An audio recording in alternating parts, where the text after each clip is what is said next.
Salut tout le monde, c'est Zemo. Aujourd'hui, nouvelle vidéo sur Grand Cross 7 Deadly Sins. Donc aujourd'hui, c'est un petit tutoriel comment créer sa team. Donc voilà, alors avant tout, je vais vous expliquer les bases de comment fonctionne une team. Qui 4 personnages, dont 3 mains. Donc les 3 mains, ce seront exactement les personnages quand vous lancerez une partie qu'ils seront directement sur le terrain. Et ensuite, vous avez le sub qui sera le remplaçant, qui donnera un boost à ton équipe. Et quand un de tes personnages main meurt, il viendra dans son équipe. Ensuite, on a les soutiens d'artefacts qui servent à donner des boosts d'attaque, de défense et de vie. Globalement, je vous conseille de mettre majoritairement en PV, voilà, vous faites choix auto. Voilà, je voulais faire soutien, voilà, soutien, choix auto et vous faites PV et voilà, majoritairement c'est mieux de mettre les PV. Donc, alors, comment faire une team? Alors, dans une team, nous avons plusieurs catégories, les attributs, les races, caractéristiques et les compétences uniques. Donc, en attributs, nous avons la puissance, les PV, la vitesse, la lumière et les ténèbres. Pour les races, nous avons les démons, les géants, les humains, les fées, les déesses et les inconnus. Pour les caractéristiques, on a les 7 catastrophes, le commandement, collaboration, Ragnarok, les 4 archanges, les 7 Deadly Sins, divinité, Farouk Now of the Apocalypse et Sacrifice. Toutes les compétences uniques, nous avons participation au combat, emplacement secondaire, JCC, hors JCC, affrontement, hors affrontement, tout le contenu, combat de bêtes démoniaques et sauf en combat de bêtes démoniaques. Donc voilà, donc aujourd'hui on va faire une team sur une race qui sera la team ange, voilà. Enfin DS, excusez-moi. Pour commencer, je vais mettre mon leader que je veux, ça soit Tristan. Donc leader dans quel sens? C'est que en fait mon premier personnage bénéficie de son attaque. Donc, vous voyez qu'ici c'est son petit ult que certains personnages ont. C'est un peu une sorte de capacité pour le personnage. Et donc c'est toujours le premier personnage vers la gauche, donc le personnage le plus vers la gauche qui a cette capacité. Ok. Donc on va mettre maintenant un deuxième personnage de type DS pour avoir un boost. Donc on va mettre, nous pouvons mettre voilà, Meliodas et Elisabeth. Donc pour information, on ne peut pas mettre deux fois le même personnage. Donc on peut pas mettre de Meliodas, de Elisabeth, de Tristan, voilà. Et donc vous voyez que là, il ne peut pas avoir sa capacité parce que celle de Tristan est déjà activée.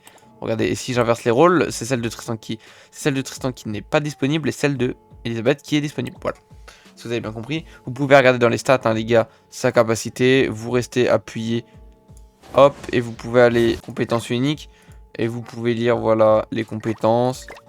Et son talent, par exemple son talent c'est pendant 2 tours, stat offensive 50%, ignore 80% de la défense crit, voilà. C'est très fort, hein. Donc voilà. Ensuite pour continuer la team, on va mettre encore un DS, donc ça sera Maël. Voilà. Et pour le sub, on va mettre le DS Sariel, le pack de la lumière. Et donc lui il va me servir en tant que sub. Donc voilà, maintenant qu'on a fait la base de la team, il nous faut, vous voyez bien, des petits carrés. Donc à quoi servent ces petits carrés? C'est des petits soutiens pour nos personnages. Donc là, ça ne sert à rien de mettre DS, hein, vous pouvez mettre toutes les races. Donc voilà.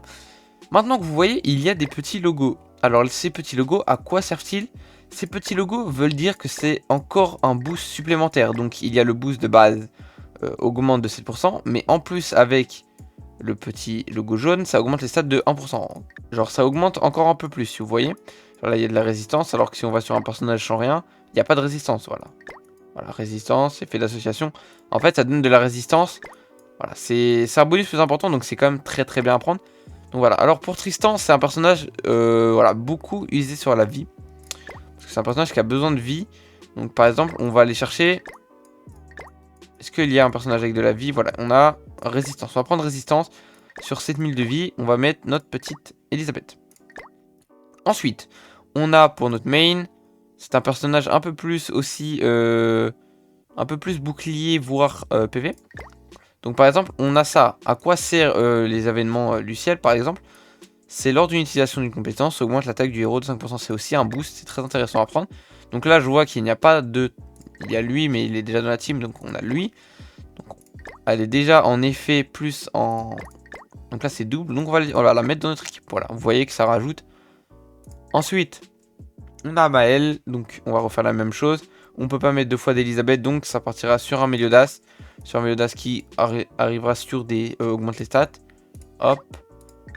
Et sur notre... j'ai oublié son nom.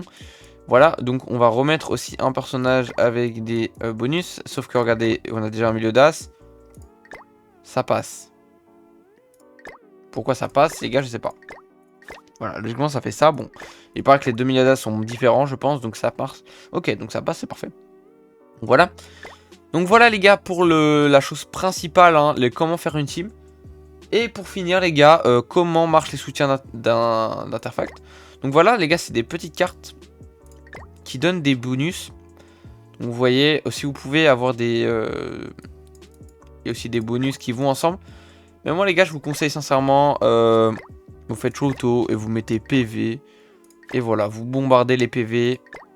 Et c'est parfait. Donc voilà les gars, comment faire une team sur Grand Cross. J'espère que ce tuto vous aurait plu. N'oubliez pas de mettre un petit like, un petit commentaire et un petit abonnement pour me faire plaisir. Voilà, sur ce les gars, à la prochaine. Ciao.